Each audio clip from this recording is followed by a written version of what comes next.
I'm not a religious person. I grew up with a mother that was forced to go to church and listen to sermons in Latin with her brother and sister. Her parents would drop her off at the church, then drive away, leaving her with the responsibility of two younger siblings and acting like she had a clue what was going on. She'd laugh sometimes, telling me the stories of her youth and how she didn't have any idea what was being said. The first few times she tried asking, the adults would shush her or glare, so she learned to just be quiet and mimic what was being done around her. The word amen being uttered, bow the head and repeat it. Everyone standing up and singing songs, better get up and mouth words so that nobody thinks she and her siblings were rude little children that haven't been raised right. Once she had her own children, none of us went to church.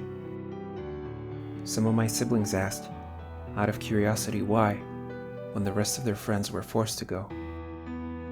Being in the Deep South, church was what all families did in our town. We were the exception. I think some of the neighbors found it weird, dressed in their Sunday best, while we would be playing around outside or piling into the car for breakfast. Not going to church again? They'd ask. My mom would laugh, keys jingling as she got into the car, and cheerfully called to them, "Nope, we are going to get pancakes." So I've never read the Bible. I had one. My grandfather insisted on it and put my name and birthday on the spine in shiny gold letters. Maybe I should read one though. It started off small. We got strangers sometimes. The town wasn't that tiny. A little less than 9,000 people. So when I went to the grocery store, it wasn't that weird to see people I didn't recognize. I didn't think much when I saw the first one. At least, I think it was one. He wasn't dressed that oddly, but something about him stuck out. Maybe it was the way he was dressed. A white button-down shirt in the middle of the summer, or his long hair that most men wouldn't dare to try out. Either way, he caught my eye and was just staring at me. I stared back, trying to figure out if we knew each other from high school or from a friend of a friend. But he was a complete stranger. So I just smiled, waved, and went on my way, grabbed my groceries, paid, loaded my stuff in the car, and drove back to my apartment. I figured it was a one-off. A guy that recognized me for whatever reason thought I was someone he knew with an interesting fashion sense. But it kept happening. Not just him, but others. People in clothes that didn't make sense for the heat of summer. Pure white button-downs. No wrinkles or signs of sweat. They had gloves too, and long pants that remind me of bell-bottoms, but I couldn't ever see their feet. I could understand if there was a new fashion trend or something, but long sleeves and covered head to toe in clothing doesn't seem like a good trend. Sounds like a heat stroke. Still, I tried to be polite. Just wave at the strangers and be on my way. I thought that maybe they were a weird bunch of groupies following some indie band, or a family that insisted on having similar clothes. I don't know. I mentioned it to my mom, curious if she'd seen them too, and she laughed it off. "Just ignore it, sweetie. Anytime you see them, just wave and be on your way. No need to be rude." So I took her advice, until I finally got enough courage when I saw yet another one at the grocery store, staring at me. And I wandered close enough to look at the apples he was standing next to and asked, "Are you from here?" I should have never talked to him. Suddenly, they were everywhere. All the time. Going to the gas station, one would be in the snack aisle, staring at me the entire time. Driving down my street, one standing at the street corner, only moving its eyes. They never move, at least, not at first. Just their eyes. They didn't walk, or turn their head, or anything like that. Only the eyes, Fed up with it, after a week, I went up to one that was in my way when I was trying to go for an evening walk and asked, "Who are you? Why are there so many of you?" This one, a woman, stared at me like they always do. I think I was tired, or maybe just sick of having random people in the same outfit everywhere. So I touched her shoulder. My fingers barely skimmed her white shirt before it was stained in red from blood. I don't recall my screaming or turning tail and running back to my apartment so I could drive to the hospital. I'm sure I was making a racket, but the thing that sticks out to me is that I finally got a response from one of them. She blinked. Then she smiled. It took 10 stitches to close up the cuts in my fingers. 5 for my index, 3 for the middle, and 2 for the ring finger. I don't know what happened. Trying to explain to the emergency room was difficult, because they insisted whatever I had done had gotten down to the bone. After that, things got worse. They actually moved. Not like walk or, be human, but would glide across the floor to follow me. I still couldn't see their feet. Their knees didn't bend or do anything normal to even mimic a normal way of walking.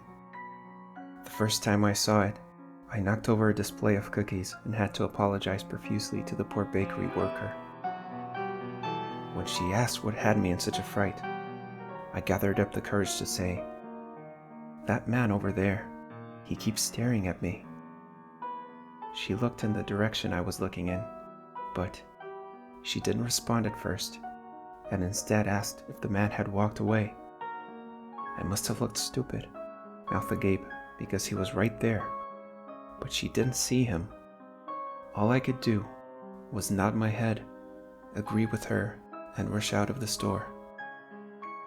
After a week of getting used to them moving, they began changing. Small things at first, their shirts looking less white and more gray. They made a strange rattling sound sometimes, a hollow, creepy sound. Their faces became more expressive. Not much, but rather than just watching with their eyes, they turned their heads or flexed their fingers. Eventually, the gloves went away, and I wish they hadn't because they have strange hands. Their fingers are far too long, curved unnaturally, and have a sickly gray skin to them. The nails are all ripped off. Just 3 or so months ago, I thought they were a bunch of groupies that copied a band, or maybe some strange cult. I wished I still believed that.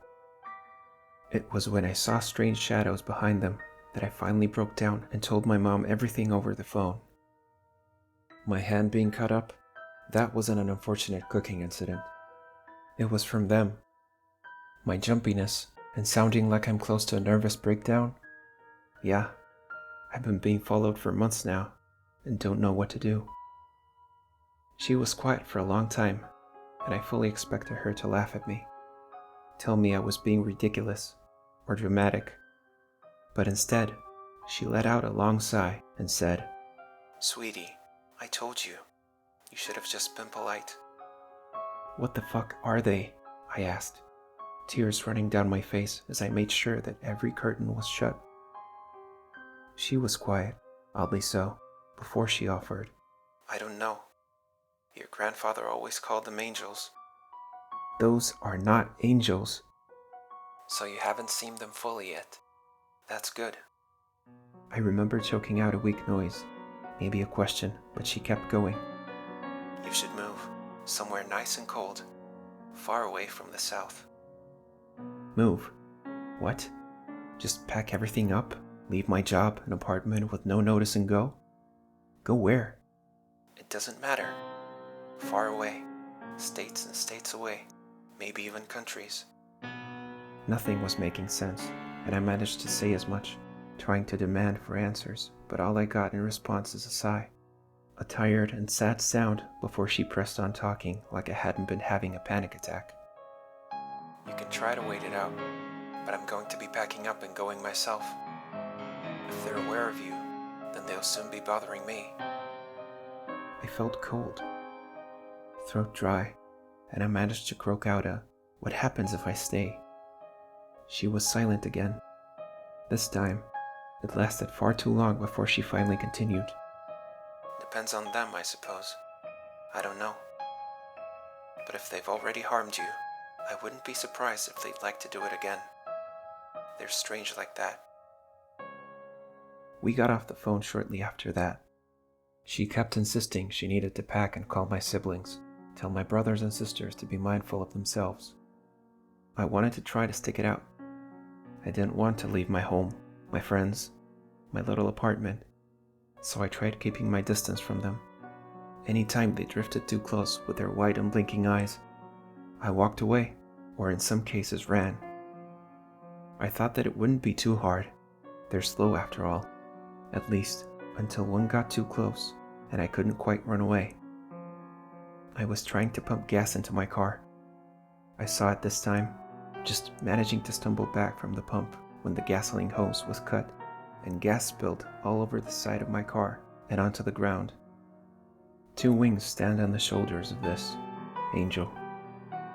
He stares at me, head cocked to the side like a bird as the wings twitched. But they were nothing like the feathery wings of cherub paintings I had seen online. They were huge, far too big for its lanky body and anchored to the back by blackened bones. What should have been soft feathers were twisted and gnarled bones, different colors of white, black, red, and pink. Some looking deceased, others looking freshly cut from an animal. I stared, mouth agape, and then the wing sliced through the air and left me with a torn shirt and a bleeding stomach. I abandoned my car and ran. Someone picked me up and drove me to the hospital. The wound was superficial, the doctors said, cleaning it out and patching me up with a bit of gauze and offering me some painkillers. The moment I got home, I called my mom, even though it was 3 a.m. She listened to my jumbled account of what happened and ended it with a sob of, "Can I come with you?" "No." She sounded so harsh and cold before she sighed and continued, "No, you go one way, I go the other. I'm heading towards Washington State." "Are you not going to tell me what state you stop in?" "It's not safe. Don't tell me where you end up either. I suggest you leave, now or in a day or 2. And sweetie, whatever you do, don't pray. You've never done so before, so don't you dare start now."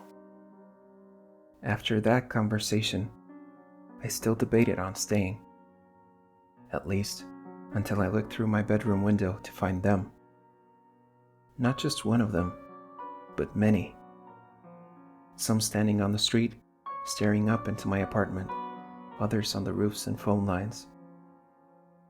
The sight of some of them floating in the air with skeleton wings that looked more like razor blades in the streetlight, that's what solidified my decision to leave. I guess I'm writing this as a warning. If you see some people that stick out, just be polite. Don't talk to them. Just wave and smile and be on your way. I still don't know what they are. Angels? I don't know a single angel that has razors on their backs, but sure, maybe. Either way, I'm packing up and leaving. Mom says that's the only way. To run as far away as fast as I can. And don't pray. Praying will guarantee they find me sooner.